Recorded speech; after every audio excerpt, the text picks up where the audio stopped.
मो ना हूँ शिव प्रधान। मु आईटी रे चाकरी करे, विदेश रे आईटी रे चाकरी करे।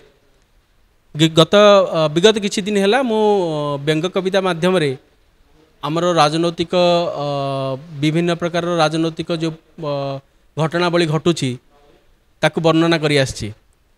आज मु आपण मानक माध्यम रे मोर पहुँच को विस्तृत करिया पई ए प्रेस कॉन्फ्रेंस डाकी।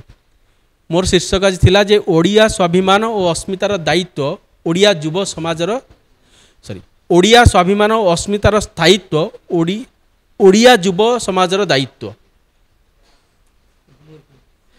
ओडिया स्वाभिमान और अस्मितार स्थायित्व ओडिया युव समाजर दायित्व।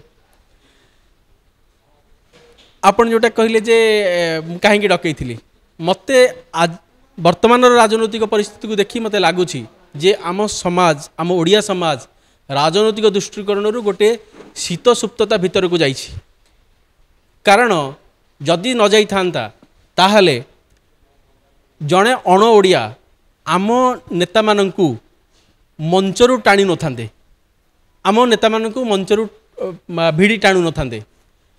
एमिति कि आम नेता माननकु मंच चढ़ीबार जो कला मंचरे कहिबार कला सेटा को भूलेई देबा को चेष्टा करुछंदी। एही समय मु बेसी किसी करि पारिनी, मु जने साधारण जनता छेणु मु खाली थरे भाबुची जे गोटे काठ खंडिए हेई जदि मु जळी जांती मोर उष्मतारे थरे जदि मो जातिर प्राण रे थरे जदि उष्मता संचारी जांता ताले सेटा भी मो पई भाग्यमान कथा हुंदा।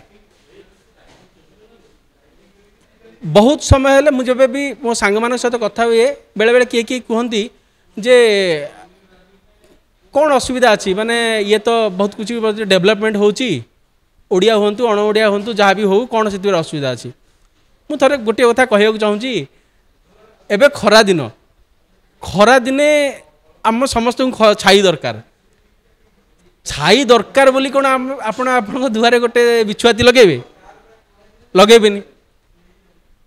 आम नेता माने आपण जदि विगत दिन को जिबे बहुत ओडिया नेता अच्छी जो माने राज्य रे एवं बाहर बहुत प्रतिष्ठित थिले सेमानकु संसद रे भी बहुत सेमानकु सुनिया पई मिलुतिला एवं लोक चाहि रहउतिले से कौन कहिबे। आमर कवि लेखक माने जो आमको जगैया पई जहाँ लेखि जाइचंदी ताहा भी काल काल पई रहि जिवो। किंतु आज मु ना नेता मानक पाखरे ना लेखक मानक पाखरे कवि मानक पाखरे अधिकांश किछि लोक अछंती जो माने कहउचंदी किंतु बहुत लोक कहीं साइलेंट रहउचंदी जातिर स्वाभिमान पई।